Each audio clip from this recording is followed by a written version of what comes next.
Hello everyone! Nandito kami ngayon sa Skopje, dito sa aming apartment na tinutuluyan. At i-apartment tour ko muna kayo. Second day namin, dumating kami kahapon ng late. Yun yung first day at ngayon ay yung second day. At kami ay magre-relax lang ngayong araw na ito kasi medyo masama na yung aming pakiramdam. Low energy. Kailangan ng maraming vitamins at kailangan ng maraming pagkain.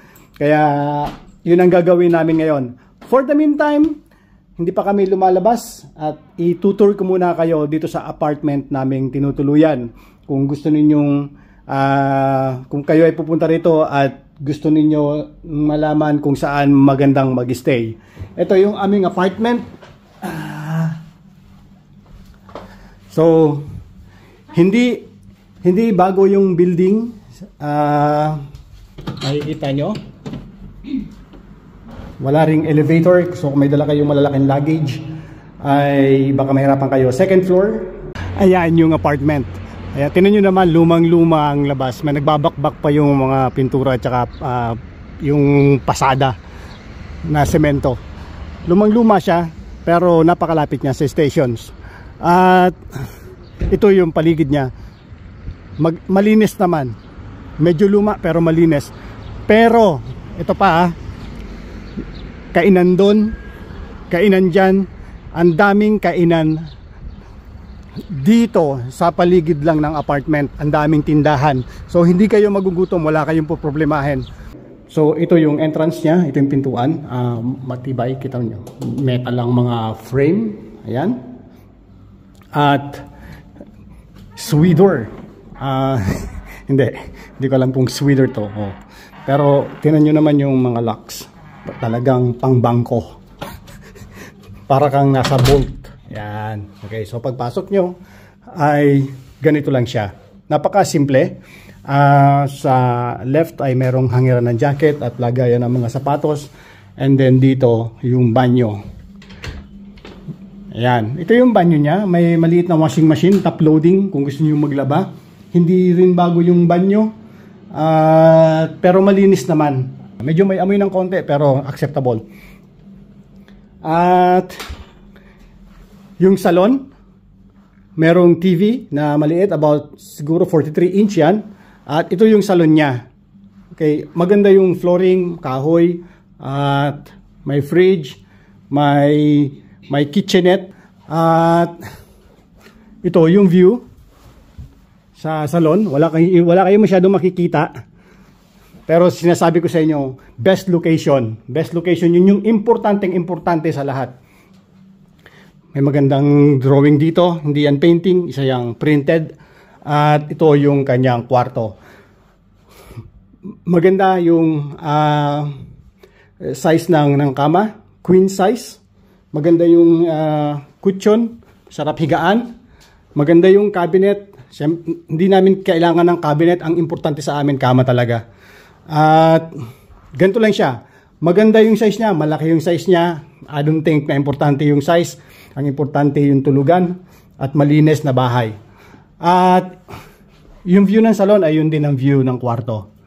Hindi the best, hindi very good, pero okay. Okay siya.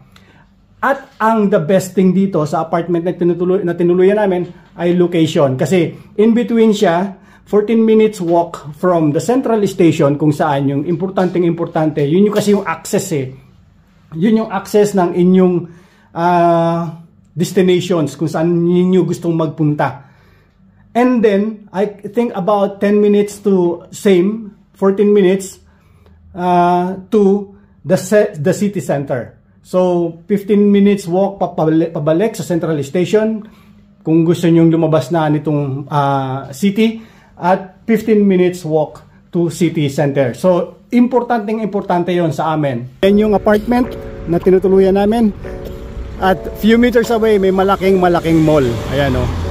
Wala kaming destination. Hanapin namin yung city center at doon namin titignan kung ano ang mga makikita rito.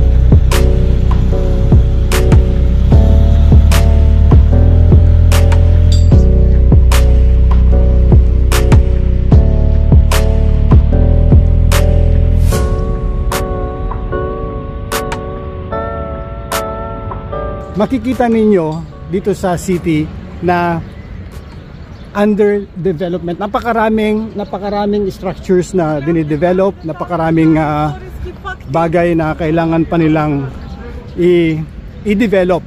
Medyo nahihirapan pang bumangon itong bansa na ito. Dumaan sila sa napakaraming challenges, yung economic challenges.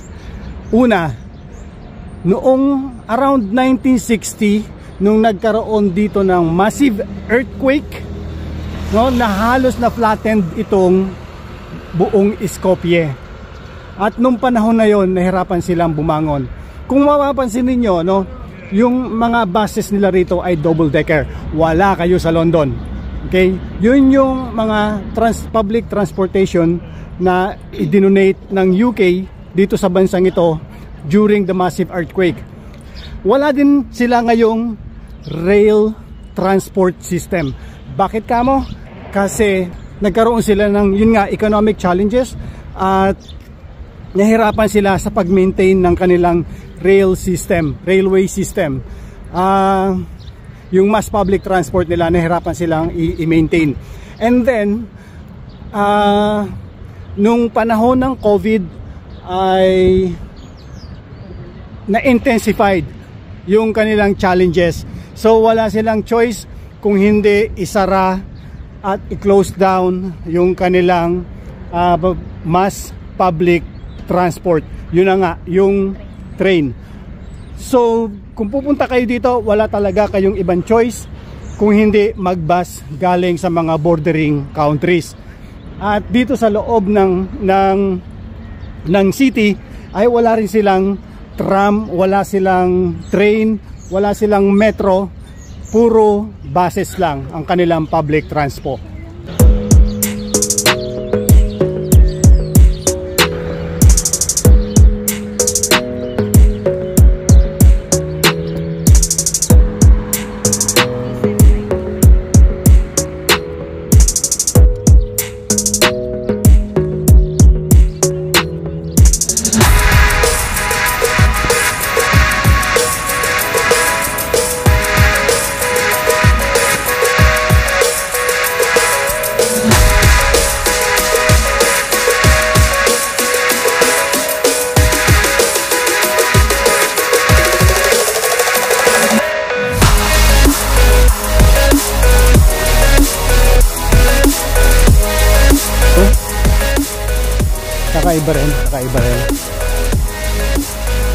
Kakaiba. Eto, no, sa mga hindi nakakaalam, itong Skopje ay capital ng North Macedonia. Okay? At maliit lang itong city na ito.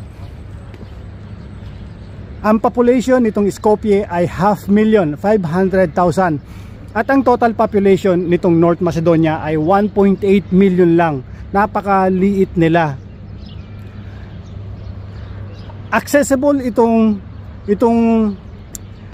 North Macedonia by borders from Romania, Albania, at yun yung main.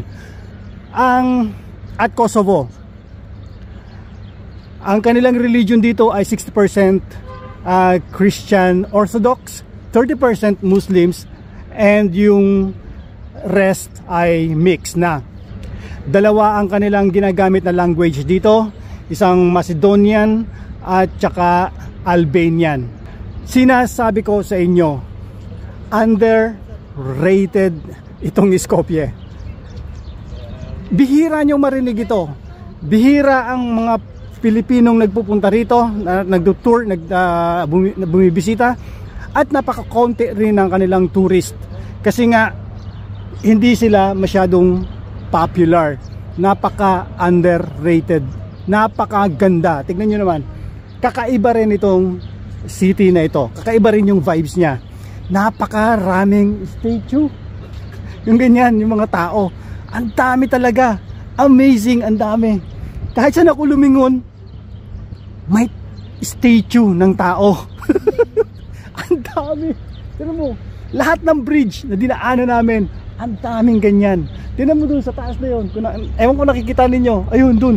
Lahat yung building na yun. Punong-puno ng statue ng tao yun. Pati yun. Pati dun sa kabilang yun. Ang dami. Sa paligid. Ayan oh. Tingnan mo. Dami talaga. At napakaganda. Napakaganda ng lugar. May maganda silang ilog. Ayan. Ayan oh. Meron din silang mga dating hotel na ganyan. Mga ship hotel.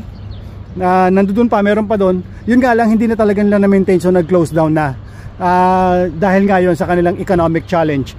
Pero sinasabi ko sa inyo, ipopromote ko sa inyo itong Skopje, itong North Macedonia. At bukod dito sa Skopje, no, napakarami nila ditong nature na dapat nyo bisitahin. Makikita nyo sa aking susunod na video yung pupuntahan namin.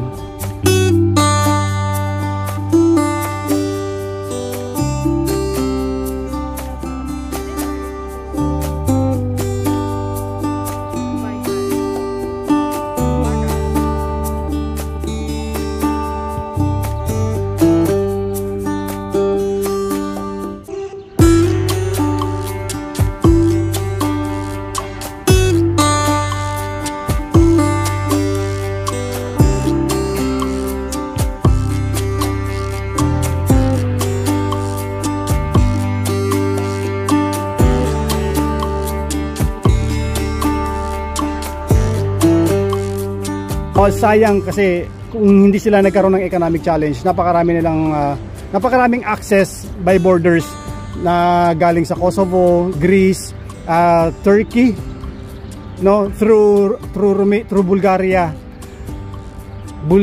Kosovo. Yun yung mga international trains nila. Serbia. Yun nga lang, nagsara yung kanilang mga international train, tsaka local trains, yung regional trains. Hindi nyo pagsisisihan ng pagbisita rito. Masarap mag-relax kasi masarap dito sa kahabaan ng river promenade na to ay napakaganda. At yung river na yan, ang tawag dyan ay, so yan yung Vardar River. At sa kahabaan nito, masarap maglakad.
Meron ditong dalawang famous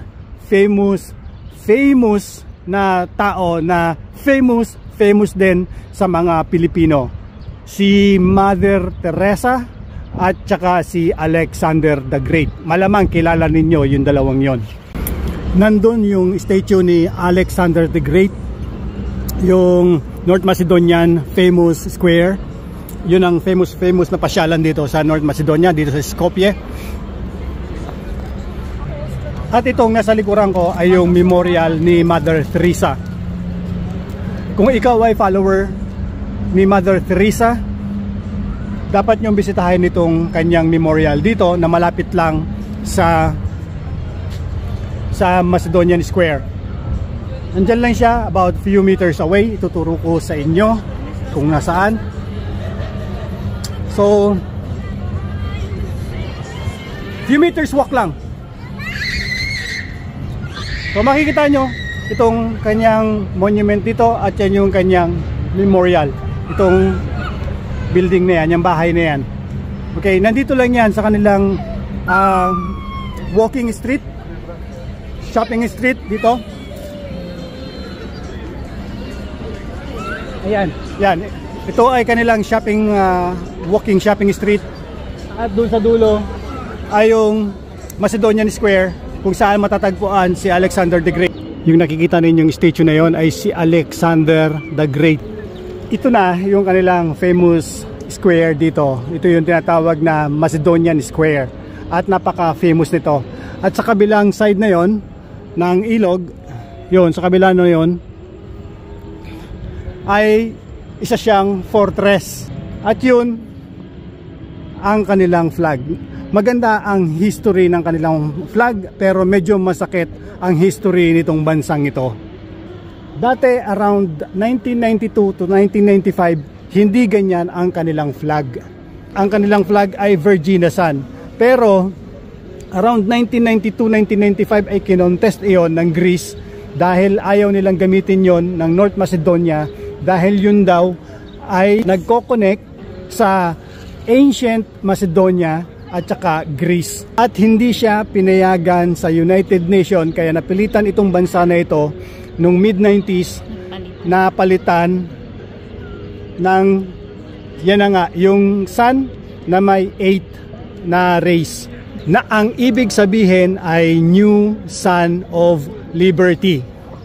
So maganda rin yung story, pero medyo masakit ang sinapit nitong bansa na ito noon. At hanggang ngayon ay coping pa rin sila sa pag-recover ng lahat ng bagay-bagay in general. Babalik ako dito mamayang gabi dahil magpo-photography ako. At yun, baka makunan ko sa gabi kasi may ilaw siya sa gabi. Lumiliwanag siya sa gabi. At itong buong square na ito ay maliwanag sa gabi. At yung mga bridges na yan. Ito pala, along dito sa River Promenade na napakahaba ay napakaraming bridge na magaganda. At ang gaganda talaga. Interesting talaga yung mga bridges nila. Pagsisisihan nyo talaga pag hindi kayo bumisita rito, pag malapit na kayo dito sa bansang ito.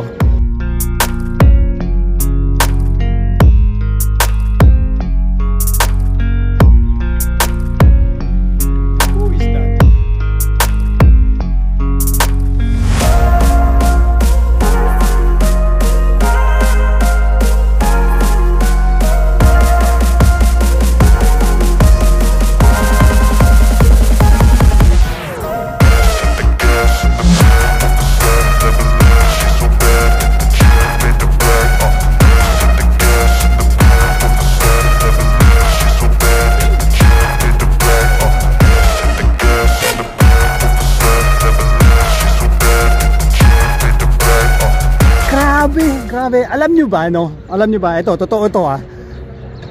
Wala pa akong napuntahang bansa, no? Na ganito karami yung human statue. Grabe, kahit sa Greece kahit sa Cyprus, yung supposedly yung mga bansa na alam mong maraming statue, Italy, no? France, kahit saan sa Europe, kahit saan sa buong mundo, hindi pa ako nakakita ng ganito karaming human statue. Nagkalat talaga, ang dami talaga, grabe. Amazing, amazing.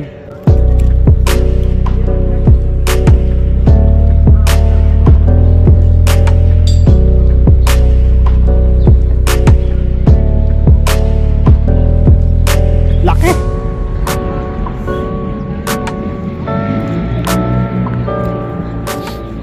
Akala ko talaga yung sa Bucharest na yung pinakamalaking kabayong nakita ko na monument. Hindi pala. Kukumpara siya dito. Grabe, massive. Massive.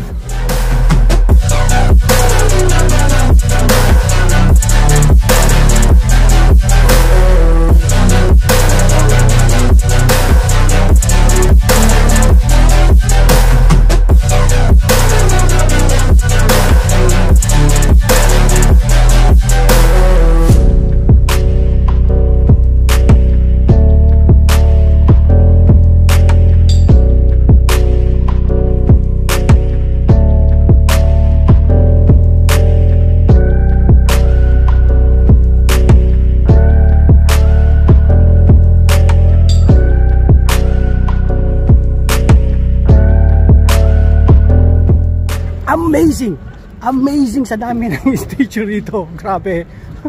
Yung akala mo tapos na pero hindi pa pala. Napakarami kahit saan ako lumingon.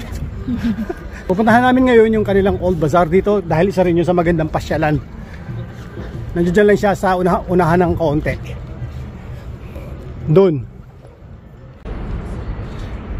So from dito sa may Old Bazaar ay makikita ninyo yung nasa taas na yon. Yun yung 6th century fortress. Aakyatin namin mamaya yon at doon na kami magtatapos kasi gagabi na.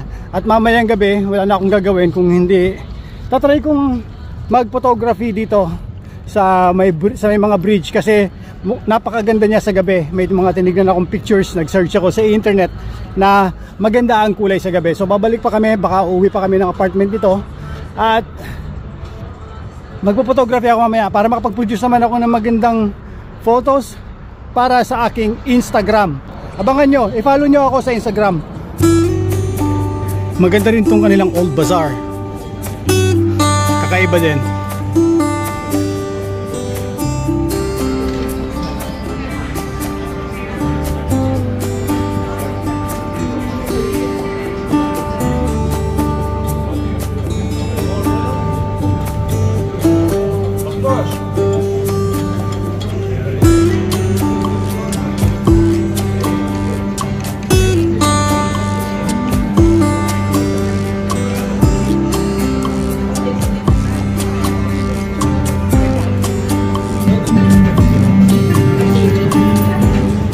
Kung gusto niyo ng mga pagkain at souvenirs, dito kayo magpunta sa kanilang Old Bazaar sa dulo lang ng Stone Bridge. Tatawid lang kayo ng Stone Bridge galing doon sa Macedonian Square.